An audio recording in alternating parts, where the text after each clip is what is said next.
God's children, it has always been our lifestyle to worship the Lord and bring Him glory in everything that we do. We always give our best to God because we know that we cannot outgive Him. He got our back and He will always provide. Part of our worship to the Lord is our giving. We may be in the middle of crisis, but we will still hold on to what the Lord has promised. As the Bible says in Malachi 3:10, "Bring the whole tithe into the storehouse that there may be food in my house. Test me in this, says the Lord Almighty, and see if I will not throw open the floodgates of heaven and pour out so much blessing that there will not be room enough to store it." With a cheerful heart, we can bring our tithes and offering at Raining Home. We can also give through GCash, or we can contact our respective life group leaders to help us on how to remain faithful in the Lord through our giving. Let us always remember that it's not what we do, it's who we are. We give simply because we love. Let's give! Habang hindi karapat-dapat pag-ukulan ng habag at wagas mong pagsinta, habang walang kakayanang masuklian ka ng mabuti sa lahat mong ginawa. Habang hindi karapat-dapat, habang hindi karapat-dapat pag-ukulan ng habag at wagas mong pagsinta, habang walang kakayanang masuklian ka ng mabuti sa lahat mong ginawa. Niyakap mo ako sa aking karumihan, inibig mo ako nang di kayang tumbasan.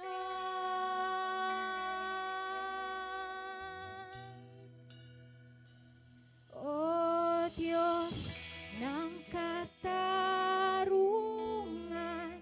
at katwiran, na kahit minsa'y di nabahiran ng kabanalan, kalwalhatian.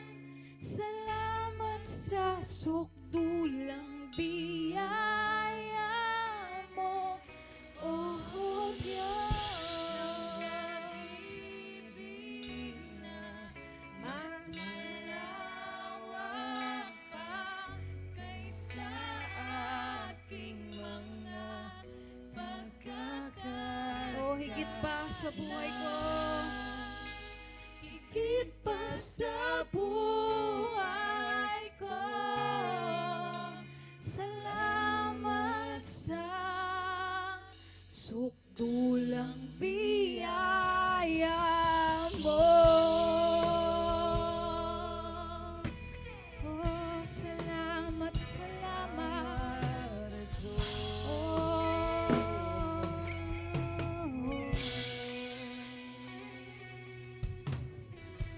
Ang walang salang manunubos, ang umako ng parusa, nararapat sa akin.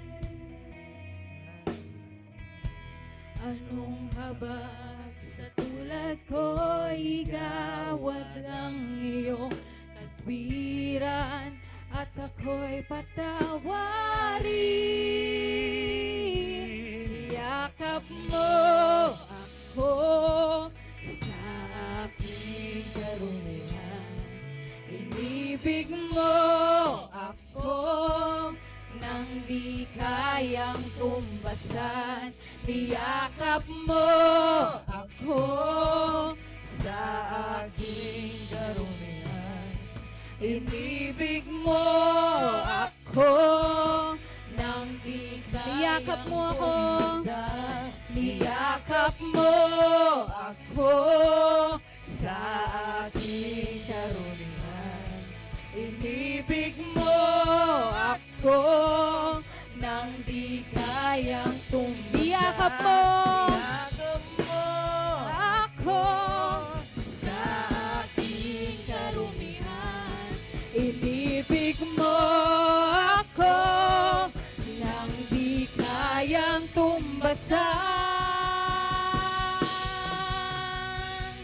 O Diyos ng katarungan at katwiran na kahit minsa'y binabahiran ng kabanalan, kalwalhatian.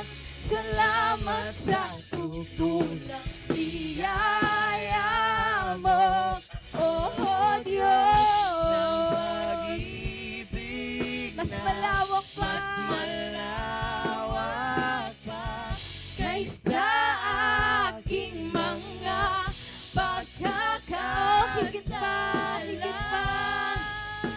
higit pa sa buhay ko. Salamat sa sutulang biyaya, o Diyos ng katarungan at katwiran na kahit minsa'y di nabahiran ng kabanalan, kalwalhatian. Salamat sa sutulang biyaya mo, o Diyos ng pag-ibig. Mas malawak pa kaysa aking mga higit pa sa buhay ko, higit pa sa buhay ko. Salamat sa sutulang biyaya mo.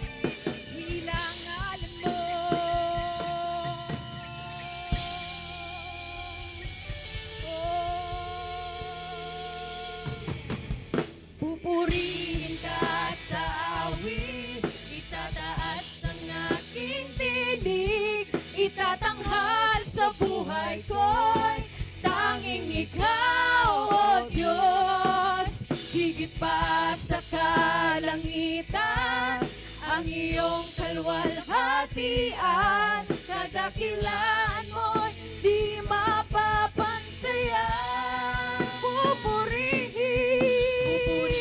ka sa awit, itataas ang aking tinig, itatanghal sa buhay ko'y tanging ikaw, o Diyos.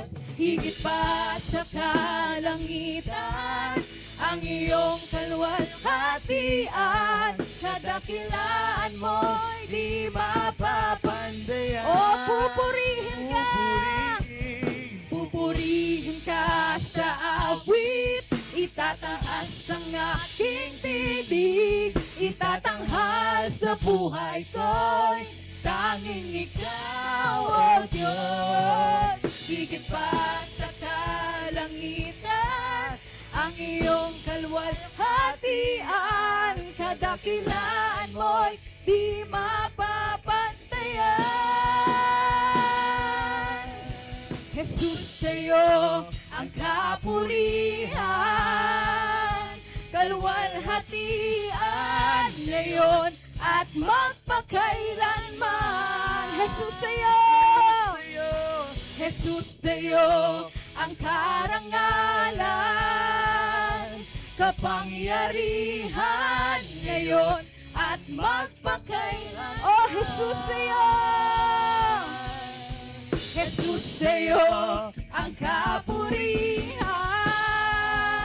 kaluwalhatian ngayon at magpakailanman. Jesus sa'yo, Jesus sa'yo ang karangalan,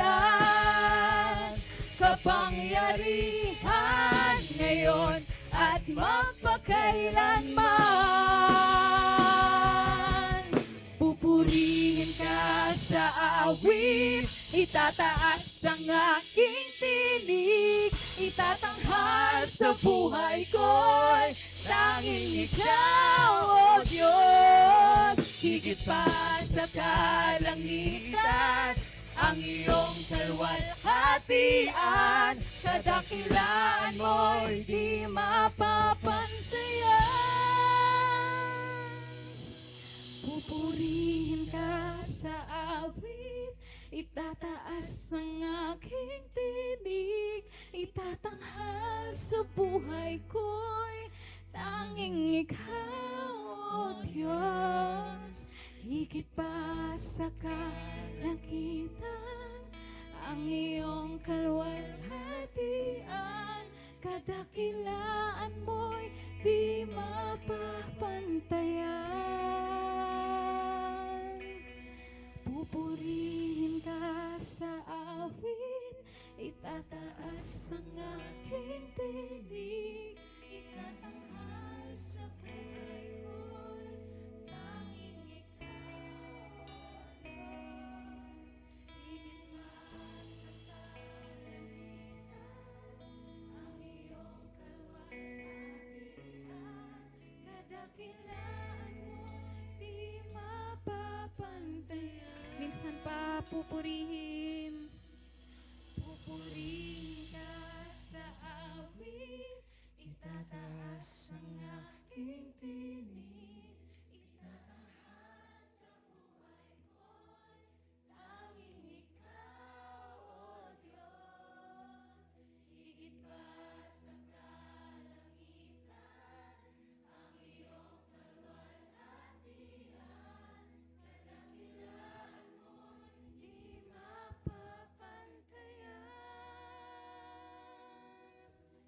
Pupurihin ka sa awit, itataas ang aking tinig, itatanghal sa buhay ko'y tanging ikaw, O Diyos.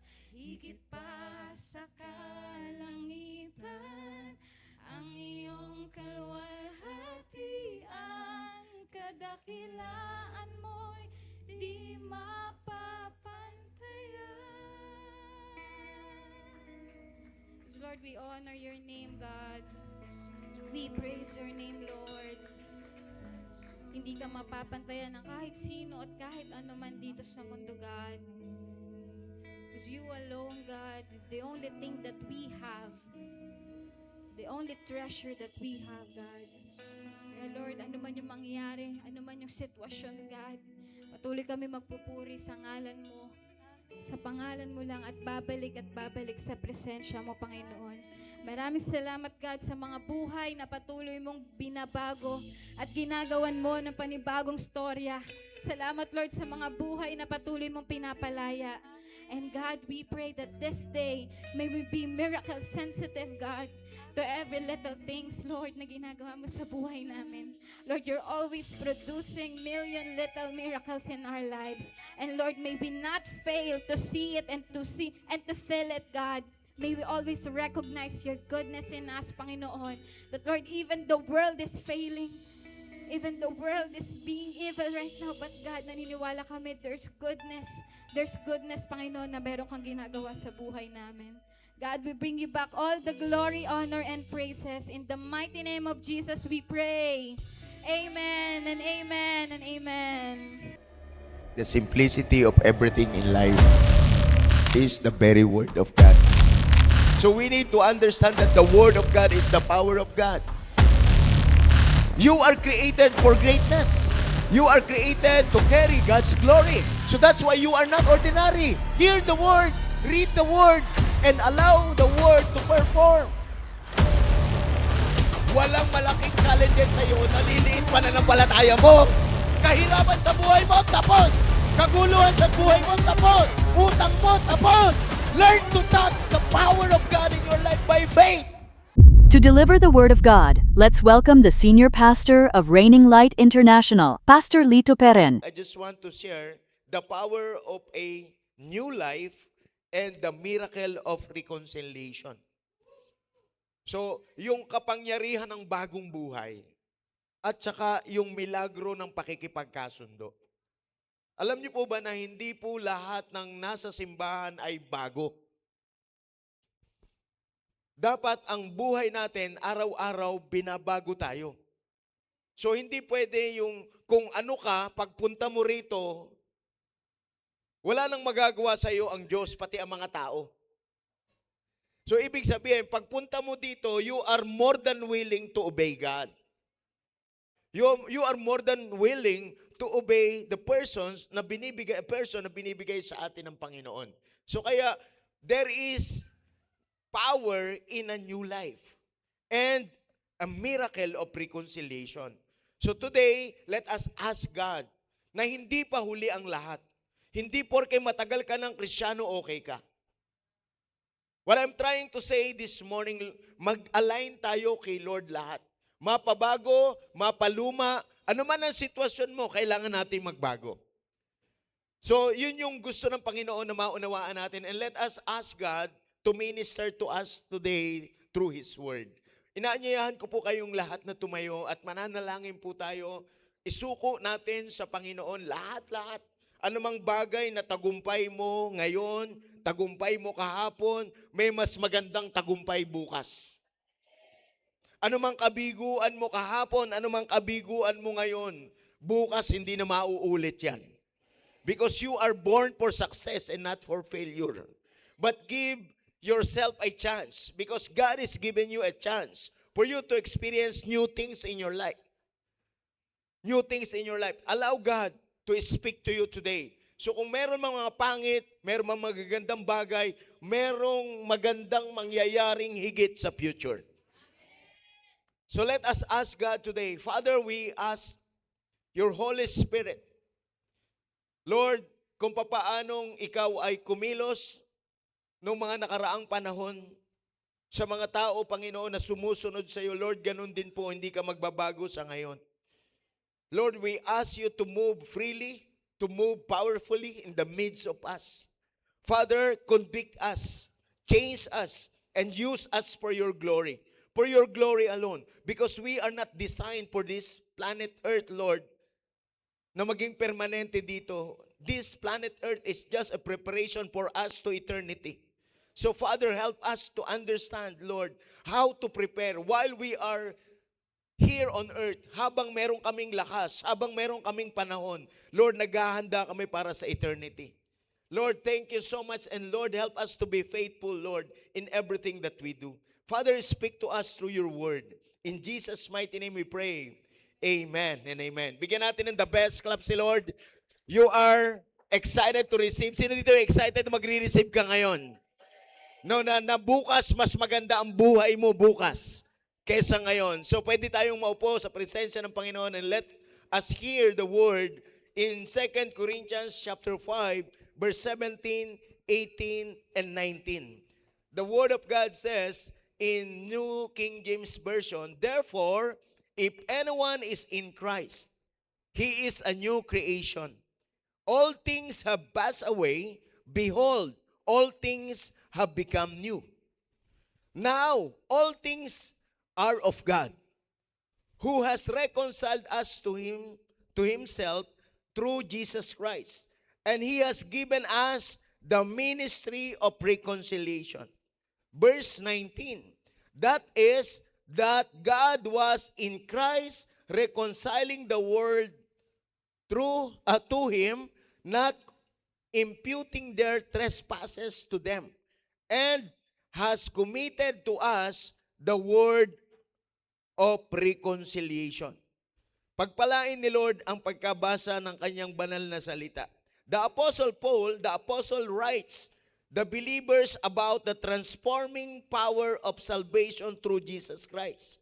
In this passage, we see three great truths. Number one, a new creation. Ito yung dapat na nararanasan, hindi lang basta alam. So from lesson to dimension, we need to experience that. Maraming mga taong informed, pero hindi sila makapunta doon sa daigdig na gusto ng Diyos na puntahan nila. So that's why new creation is very important. Kailangang maging bagong nilalang tayo para sa mga bagong bagay na gagawin ng Diyos sa atin. So who among you are excited today? So hindi lang new creation, a new relationship. Human beings are normally attached. Because of what? Emotion. Because of, not just the emotion, yung mga sentimental things sa life natin. Maraming mga tao, normal, when it comes to relationship, ang importante sa relationship yung attachment. So ang problema, hindi ka pwedeng makipagrelasyon ng todo kay Lord kung meron kang mahal na iba kaysa Kanya. Are you with me? So it is a new relationship. Mas mahal natin si Lord kaysa sa sarili natin. Mas mahal natin si Lord kaysa sa asawa natin. Kaysa trabaho natin, kaysa karir natin, kaysa pangalan natin. Are you with me? So, laging ang first si Lord. So when we talk about relationship, siya yung ating mahal na mahal. Love the Lord your God with all your heart, with all your soul, with all your strength. So ito yung ipinakikita sa atin ng Panginoon. If you are a new creation, if you are a new creature, meron kang bagong relasyon. Yung relasyon mo sa Diyos na hindi ka mabubuhay na wala ang Diyos. Come on? So it is a new relationship. And third thing is a new responsibility. So ang pagiging anak ng Diyos, hindi lang siya basta tatanggapin na pribileyo. Yes, Christian ako. Mas matindi ang responsibility. Kung Christian ka, ipakita mo. Hindi ka pwedeng makipamuhay sa mga taong walang Diyos. Nakagaya nila. So kaya tayo nakikisama sa mga taong yon kasi gusto nating makita yun ng mga taong yon yung pagbabago sa atin. So kaya napaka-importante ng mga ganitong bagay na makikita natin na merong responsibility. Tandaan ninyo, hindi ang tao o hindi ang Diyos ang mag-a-adjust. Ang tao ang mag-a-adjust. Marami tayong mga nakasanayan sa buhay natin na pag masarap, gusto mo. Pag hindi masarap, ayaw mo. Hindi porke lahat ng masarap tama. So it is a new responsibility. Kapag nakipagrelasyon ka sa Panginoon, may responsibilidad yan. So kaya, pagdating sa relasyon, ang pinag-uusapan, katapatan. Maraming mga tao ngayon hindi na tapat. Huwag mong titingnan yung katabi mo, lalo na pag-asawa mo. Hindi siya yan. So this text reveals what God does for us, in us, and through us. May ginawa ang Diyos sa atin. So the scripture is very clear na merong ginawa si Lord sa atin, sa loob natin, at gagawin natin para sa Kanya. So number one, we need to realize the reality of a new creation. In verse 17, 2 Corinthians 5, therefore, if anyone is in Christ. Sabay-sabay natin sabihin, in Christ. If you are in Christ, the Word of God says, He is a new creation. So kung ikaw ay nakikristo, hindi ka maluluma. You are always new. If you are in Christ, you are a new creation. And it is not one-time, big-time experience. It is not. But it is a lifelong commitment. Maraming mga Kristiyano tumanggap sa Panginoon, akala nila okay na yon. No, it is a lifelong commitment. If you want to follow Jesus Christ, if you want to accept the love of Jesus Christ, you must carry His cross and follow Him. Sino may naiintindihan? Hindi tayo pwedeng maging Kristiyano na lousy. We are intentional in everything. Sino may naiintindihan dyan? No, kaya maiirita ka, patuloy ito, kapag ikaw na andito, walang pagbabago sa'yo, lagi mo mararamdam, pinatatamaan ako ni pastor. So hindi ikaw pinatatamaan. Gusto lang ng Diyos na magbago tayo. Huwag mong tiising nasasaktan ka. Kapag ka ang isang pasyente pumupunta sa doktor, hindi intensyon ng doktor na masaktan siya. Ang gusto ng doktor, pagalingin siya. Sino may naiintindihan?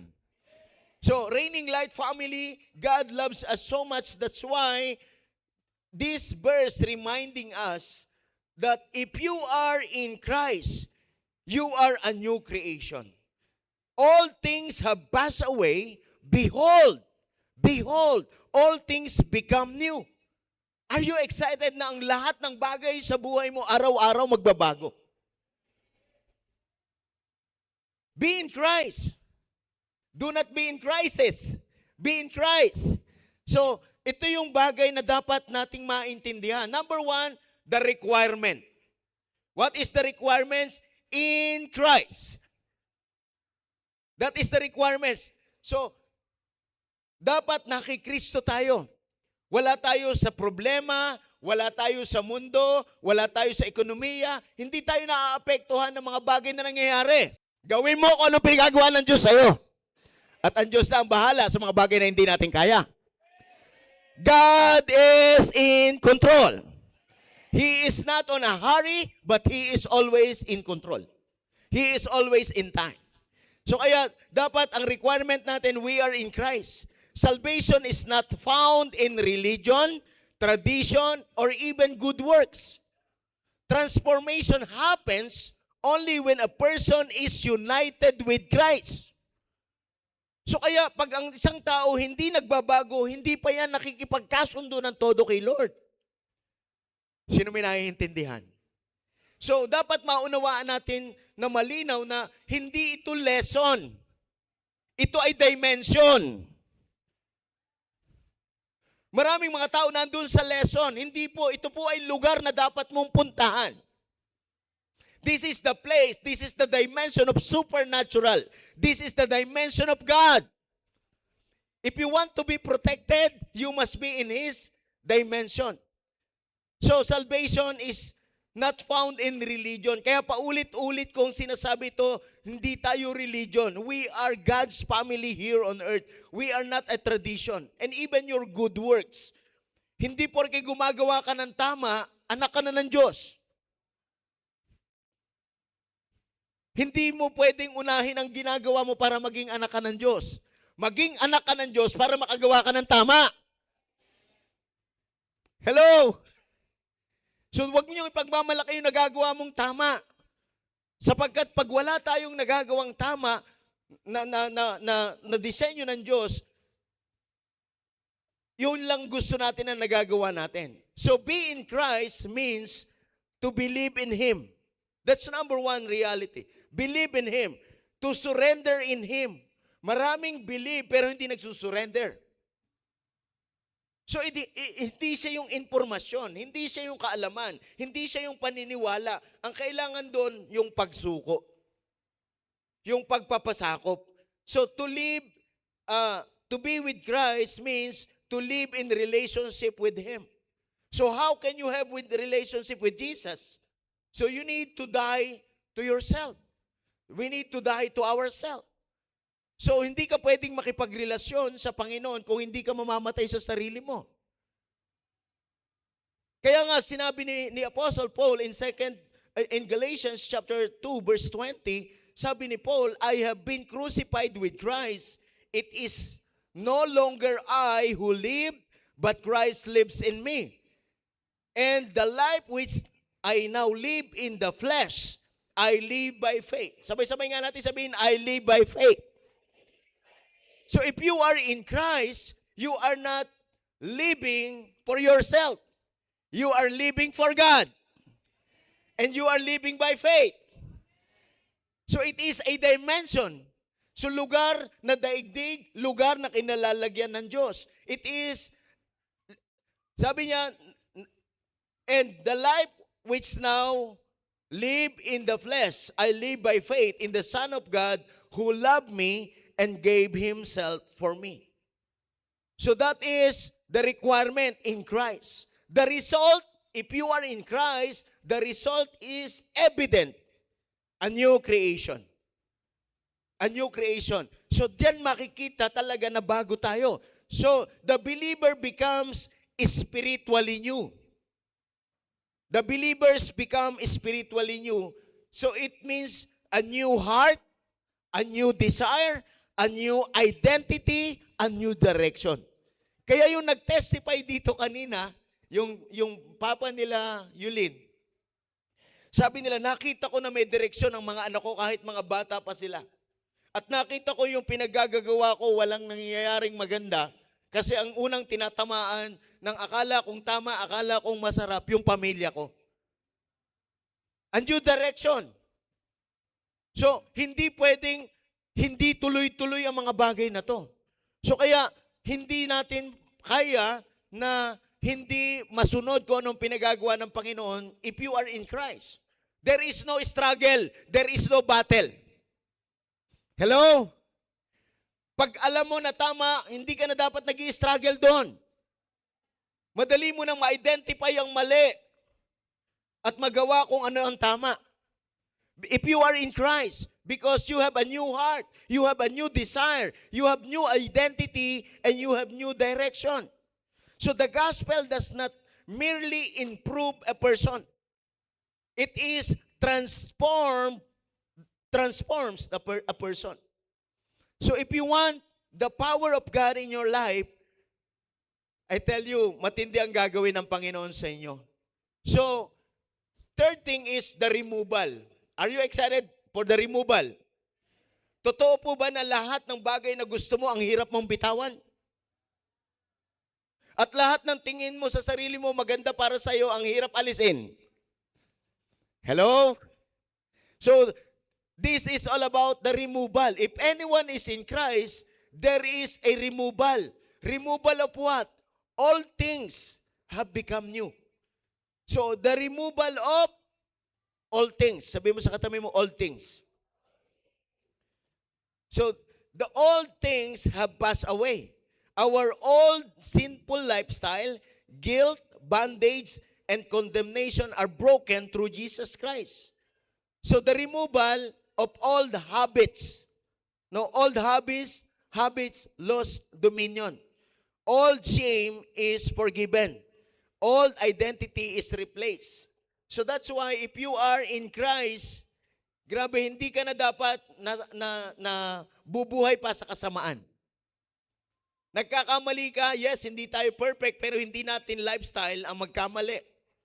So that's why removal is very important. Are you more than willing today? Lahat ng ayaw ng Diyos, ipatatanggal natin. So that is our desire today. Because if you are in Christ, there is a removal. Hindi pwedeng meron kang gusto na ayaw ng Diyos na nasa sayo. Sino may naiintindihan? Hindi mo pwedeng sabihin, bakit sila meron? So dapat ako meron din. Bakit yung ibang Christian ginagawa to? Ang higpit naman sa church na yan. No, hindi tayo mahigpit. Meron lang tayong culture na dinidevelop. Congratulations sa lahat ng mga sumama kahapon. Congratulations. Because that is our culture. We are part of a family. So kaya, maraming bagay talaga na ayaw ka, pero kung kailangan gawin, alisin yon, aalisin talaga. Aalisin yung yabang natin, yung comfort natin. Come on!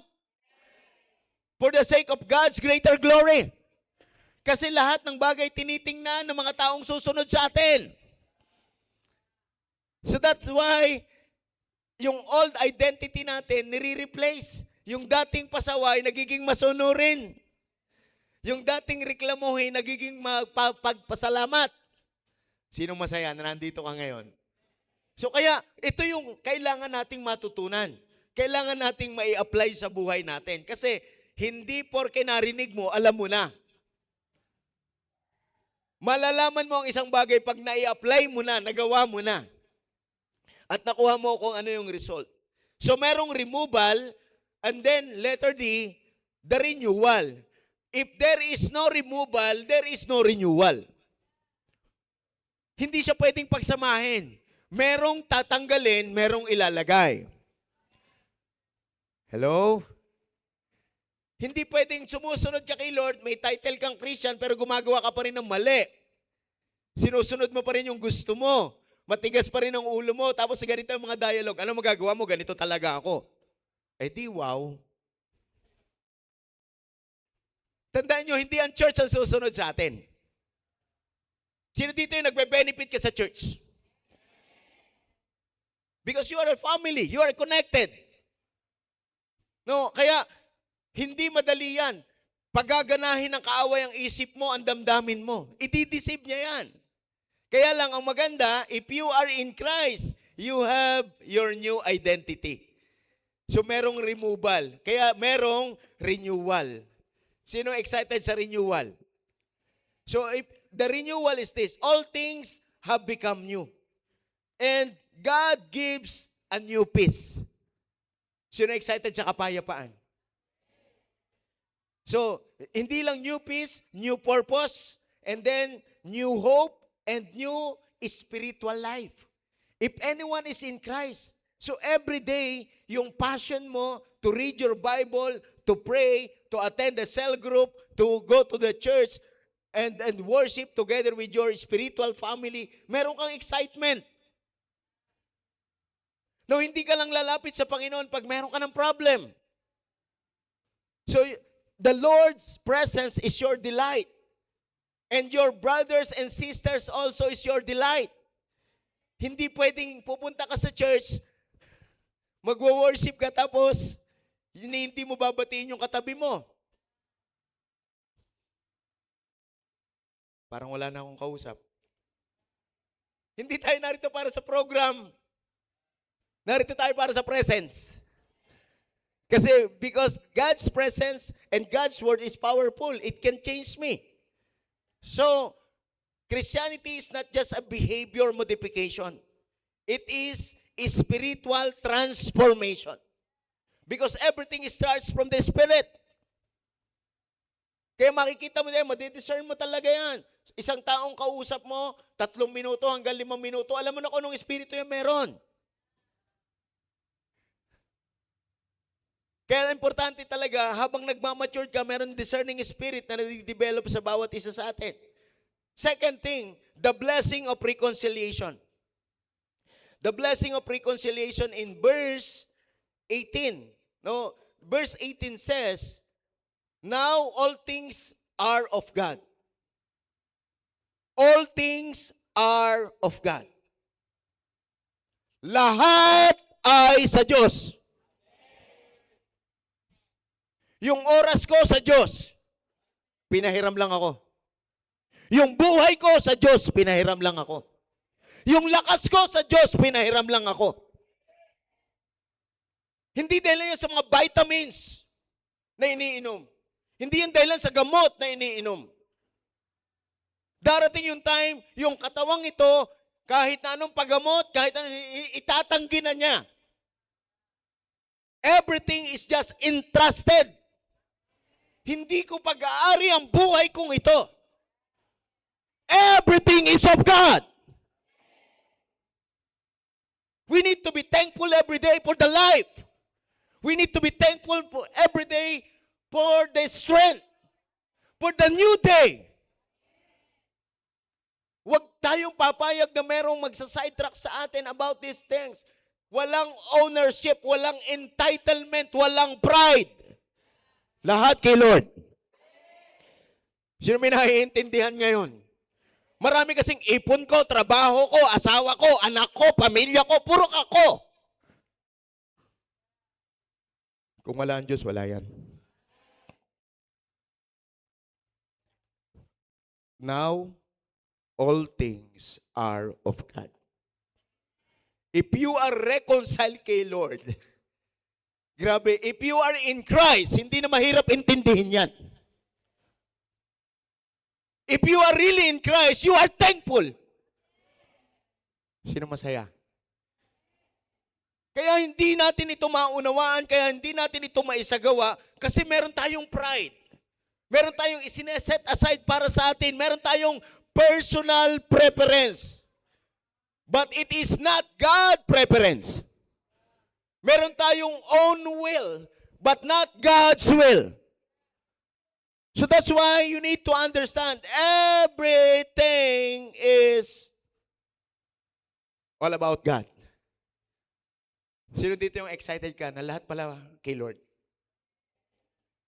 Walang para sa demonyo.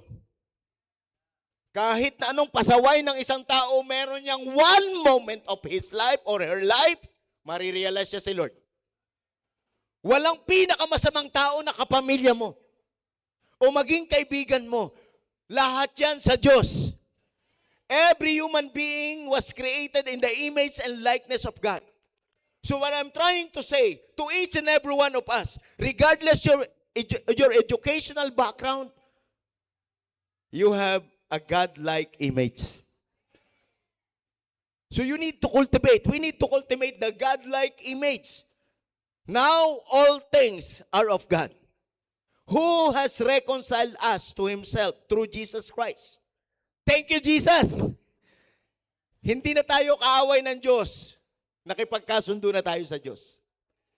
Kaya kung kasundo ka na ng Diyos, nakipagkasundo ka na sa Diyos, nalaman mo ang iyong pagkakamali, never ka na uling gagawa ng mali patungkol sa Diyos.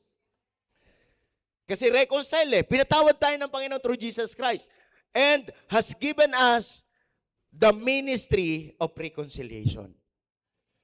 Thank you so much sa life ni Yulin, sa life ni Kyle. Naging evident yung gawa ng Diyos sa kanyang buhay. Sa kanilang buhay. Yung tatay niya, dumating yung time na nagka-problem, grabe na-realize niya, mas mabuti pa itong mga anak ko. Tamang landas ang tinatahak nila. So tandaan niyong mabuti ang pagiging Kristiyano, hindi lang ikaw. May taong nakatingin sa'yo. Kung ikaw ay magulang, see to it mo that you are living with Jesus. You are living with faith. Because yung anak mo, tinitingnan kung paano ka. How you respond in problem. How you respond in troubled times. Is there a substance of faith? So yan yung mga bagay na dapat maging malinaw sa atin. Mga kasama, mga kapatid ko sa Panginoon, yan yung dapat na nagiging buhay sa bawat isa sa atin. Now all things are of God and has reconciled us to Himself through Jesus Christ. So always remember that ang goal natin, kaya tayo Christian, kaya tayo sumusunod sa Panginoon, hindi ka lang para mapunta sa langit. Our goal here on earth, habang sumusunod ka sa Panginoon, para ang buhay mo makita ng iba. Para ang buhay natin, ang ibang mga tao makipagkasundo din sa iba. So, the blessing of reconciliation originates with God. Galing talaga sa Lord. Kasi ang gusto ng Panginoon, lahat ng tao makabalik sa Kanya. And it is written in John chapter 3 verse 16, "For God so loved the world that He gave His His only begotten Son, that whoever believes in Him should not perish but have everlasting life." Salvation begins with God's initiative. So we are thankful to God because He saves us. But the saving grace of God is very powerful to us. So we are separated because of sin, but God pursued us with grace. Sino dito yung nagpapasalamat ka kahit makasalanan ka, pinatawad ka ng Panginoon? Sino naman dito yung utang na loob pa ni Lord kasi umattend ka? So, hindi naman ako makasalanan kagaya ng iba dyan. Nagigat ninyo mga kasama? So we need the grace of God every day. Yan palang maisip mo na mas mabuting tao ka kaysa iba, matinding kasalanan na yan. Kasi Christian ako, ma-attend ako, mabuti ako kaysa iba. No. I am who I am by the grace of God. So kaya, sa buhay natin, mga kasama, mga kapatid ko sa Panginoon, dapat maintindihan nating mabuti ang mga bagay nito. We are before separated from God. It is only by His grace. Reconciliation means restoring a broken relationship. So dati akong hiwalay sa Diyos, ayaw ng Diyos ang ginagawa ko, at ang ginagawa ko yung gusto ng kaaway, hiwalay ako sa Diyos, pero nung nakapagkasundo na ako sa Diyos, kailangan ang gagawin ko yung mga bagay na gusto ng Diyos. Kasi may nakatingin sa akin. I am representing my God. Your life is a blessing to many. Because you are representing your God. Kasi nireconcile tayo eh. Yung mga bagay na ginagawa natin, hindi na yan para sa atin. Para na yan sa glory ng Panginoon. And reconciliation comes through Jesus Christ. In Acts chapter 4, verse 12, is there salvation in any other? For there is no other name under heaven given among men by which we may save. It is only Jesus. Sino dito yung excited ka na, thankful ka na kasi may Jesus ka? So, Christ paid the price for sin. Christ removed hostility. Christ restored fellowship. So kaya sa buhay natin, confident tayo kapag meron tayong Jesus kasi pwede tayong humarap boldly sa Father natin. Walang iba kundi si Jesus. Sino dito yung excited ka sa new life? Sino excited na you have the responsibility of and message of reconciliation? Third thing is reconciliation produces peace. Reconciliation produces peace. In Isaiah chapter 9 verse 6 says, "For unto us a child is born, unto us a son is given, and the government will be upon his shoulder, and his name will be called Wonderful, Counselor, Mighty God, Everlasting Father, and Prince of Peace."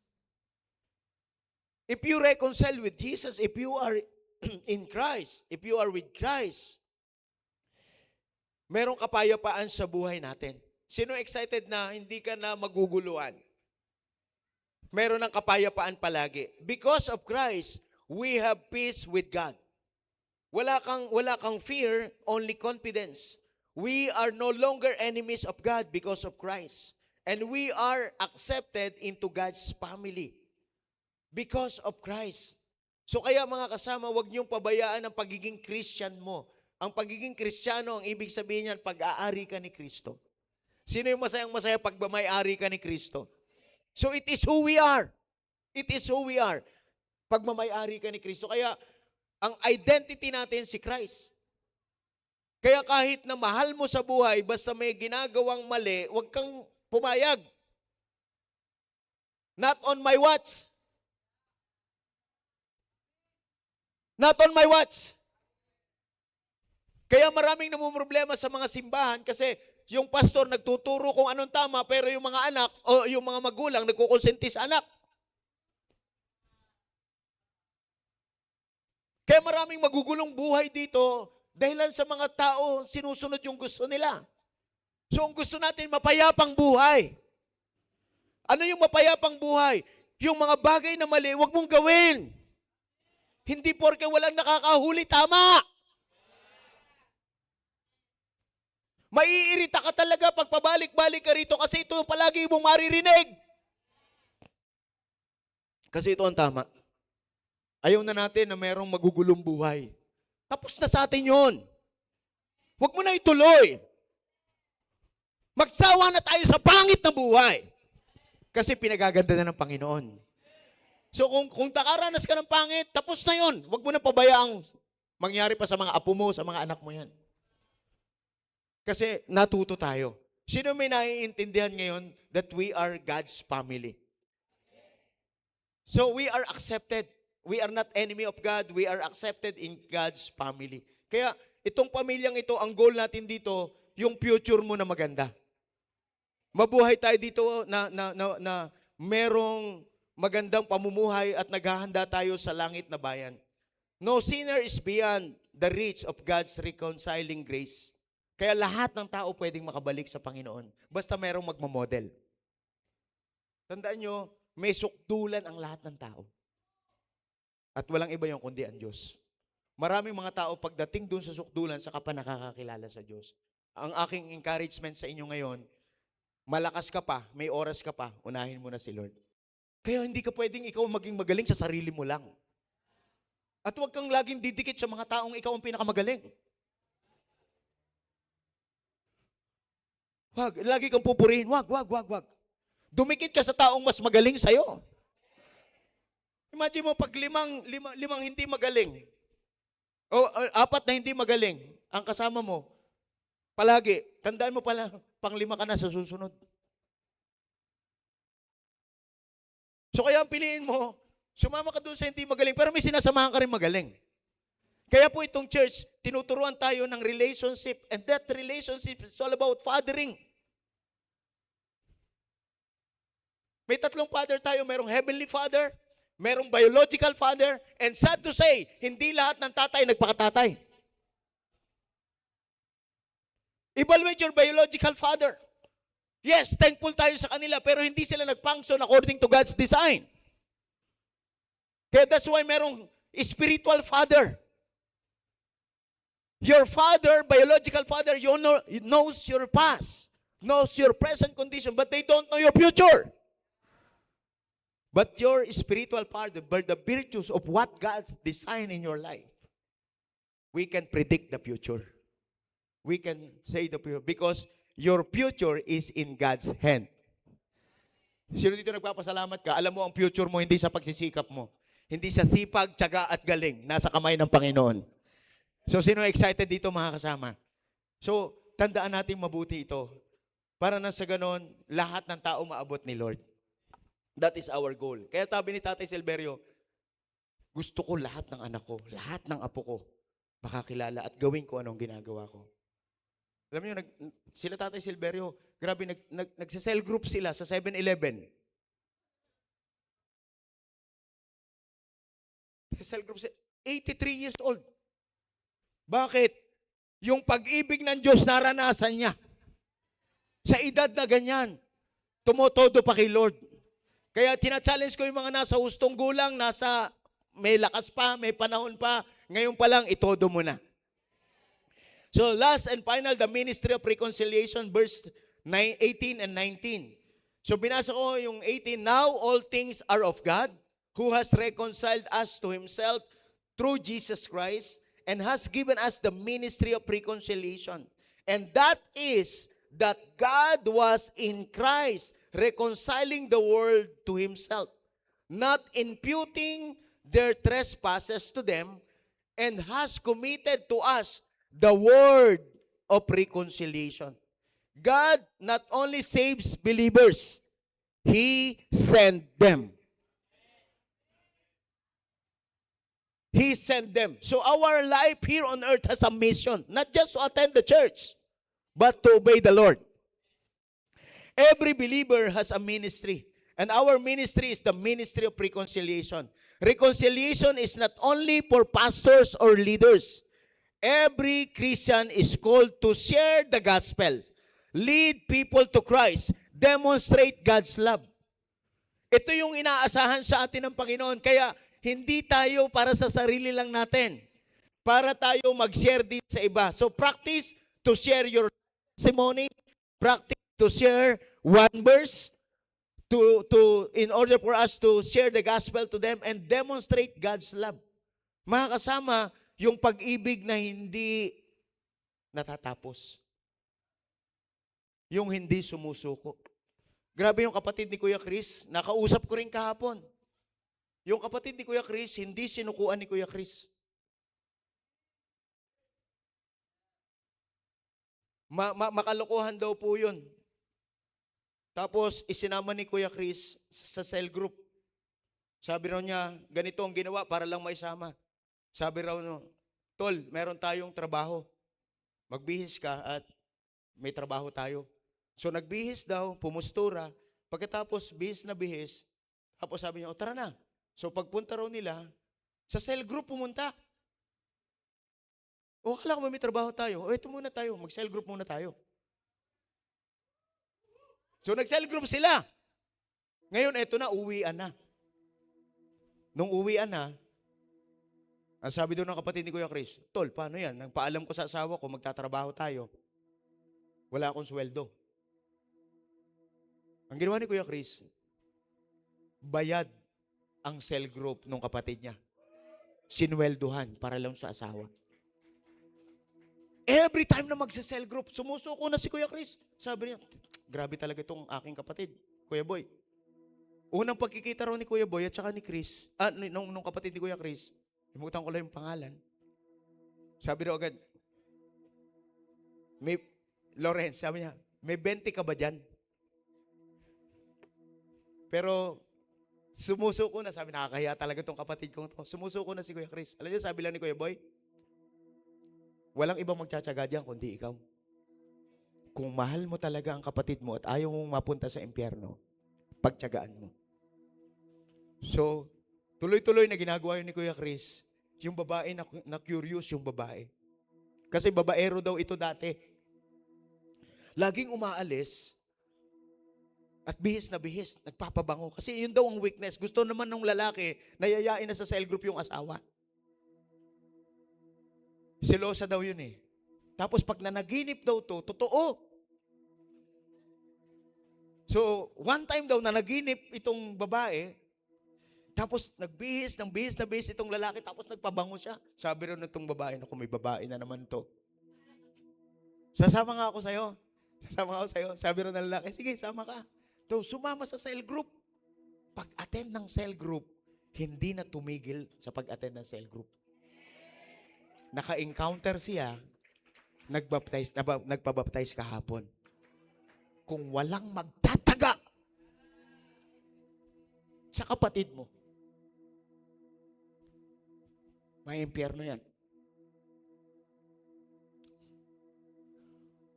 Hindi ka pwedeng kampante na uupo ka lang dito na napapahamak ang mga mahal mo sa buhay. We need to have passion. Help people to reconcile to God. We have the message that we carry. Ang message na dala-dala natin, kailangan ng lahat ng mga tao makipagkasundo sa Diyos. So, let us announce the mercy of God. Ibigay natin. Kung tayo pinatawad ng Panginoon, ang ibang tao din patatawarin. So that is my prayer. Every one of us in this room, maging seryoso kayo sa pagsunod nyo sa Panginoon. Huwag tayo maging reliyoso lang. Nakakaawa mga taong pinaglalaroan ng demonyo. Nag-i-enjoy sa paggawa ng masama. Pero tayo ngayon, gusto natin tanggapin yung responsibilidad na, Lord, susunod ako sa iyo. Niligtas mo ako, sinusugo mo ako, Lord, susunod ako sa iyo. Hindi yan magagawa kung wala ka kay Kristo. Kaya ini-encourage ko po kayong lahat. Mag-cell group kayo. Diyan sa cell group, matetest ang karakter mo. Everyone must be in the cell. Diyan ka madidevelop ang iyong passion. Diyan madidevelop ang iyong compassion. Diyan ka matitrain. Diyan ka mai-equip. Walang perfect na leader kasi hindi ka rin naman perfect. Kung iniisip mo na mas magaling ka sa leader mo, well, congratulations. It's time for you to be humble. And later on, God will use you. Hindi porke hindi magaling ang leader mo, feeling mo magaling ka, hindi ka nasusunod. So today, God is touching our heart. Na hindi lang tayo iniligtas ng Panginoon, isinesend tayo ng Panginoon. So sa mga taong willing na nandito ngayon, pwede bang tumayo tayong lahat? Kung mayroong mga bagay sa buhay mo na nag-i-enjoy ka na, hindi yan ang kalooban ng Panginoon. Surrender lang natin kay Lord right now. Mapagpatawad ang Diyos. Mapagpatawad siya. At kung ikaw din nagkukumit na sa buhay mo ngayon, na Lord, simula ngayon, yung lahat ng mga bagay na gusto mo, yun ang gagawin ko. Babaguhin talaga ng Panginoon yan sa atin. Depende yan sa desire natin. No, depende yan sa desire natin. And again, walang pilitan. Walang pilitan. Kung gagawin mo lang isang bagay kasi napipilitan ka lang, walang blessing yan. Pero kung gugustuhin mo, God wants to bless you, God wants to touch you, and God wants to change you. Just raise up your hands. Yes, Lord. Yes, Lord. We respond today. Thank you, God, for your word. Lord, thank you. Maging decisive kami ngayon, Panginoon. Na magdesisyon kami, Lord, na sa'yo lang kami. Salamat ng marami, Panginoon. Binabalik namin sa iyo ang lahat-lahat. Because everything belongs to you. Everything is your possession. Even our life. So, Father, thank you. Use our life para sa buhay ng iba. Ng aming mga mahal sa buhay. Turuan mo kami, Panginoon, na maging model of righteousness, model of love, model of mercy, model of your grace. Father, thank you. Bless each and every one of us in this room.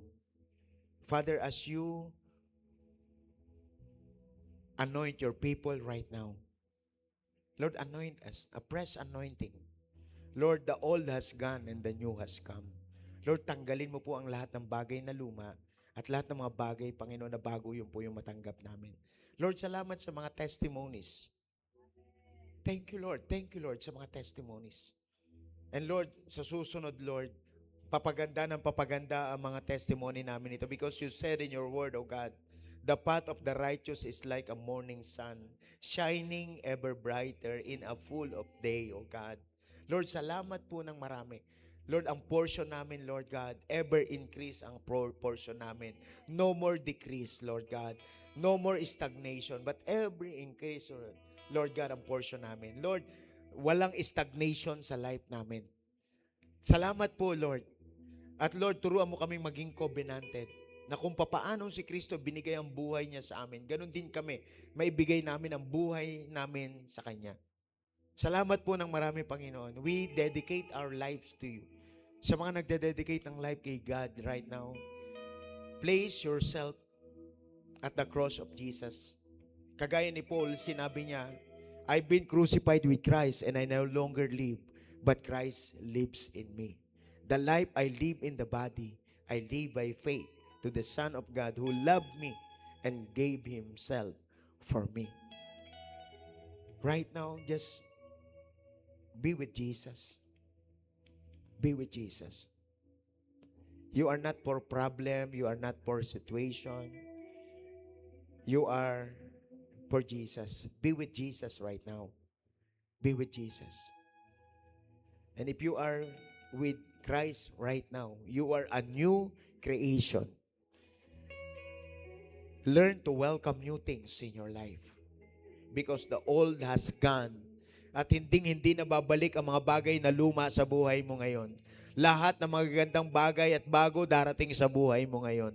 Receive your portion right now. Receive your portion right now. Receive your portion. The new things are coming into your life. The life that full of days, full of thanksgiving. Hindi ka na iiyak sa kalungkutan, kundi iiyak ka na sa kagalakan. In the name of Jesus. In the name of Jesus, mararanasan mo na yan. Tapos na ang kakapusan sa buhay mo at magsisimula na ang kasaganaan sa buhay mo ngayon.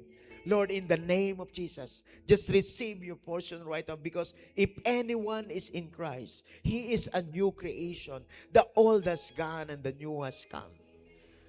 hindi mo rin portion ang karamdaman. Kaya sa pangalan ni Jesus, amin pong sinasaway ang mga karamdaman sa aming katawan. In the name of Jesus, sa lahat ng mga may karamdaman, in the name of Jesus, Lord, tanggalin mo po, Panginoon, ito sa aming katawan at gamitin mo yung katawan namin para lang sa glory mo, Lord. Thank you, Jesus. Ang portion namin, divine health. Ang portion namin, divine strength. Ang portion namin, old age, Lord God. Lord, mabubuhay po kami ng mahabang panahon, Lord God, na merong kalakasan, Panginoon. Salamat po ng marami for your glory alone, Lord God. Bless your people. Lord, magsisimula na ang kasaganaan sa buhay ng aking mga kapatid na ito ngayon. Lord, hindi na sila mangungutang, Panginoon. Hindi na sila kakapusin, Panginoon. Kundi mananagana sila, Panginoon. Mamimigay na sila, Panginoon. Lord, I declare in the name of Jesus, Lord, ma-experience namin ang dimension na ito. Yung dimension of favor and not dimension of labor, oh God. In the name of Jesus, receive your portion today. In Jesus' mighty name, for your glory alone. In Jesus' name, amen and amen.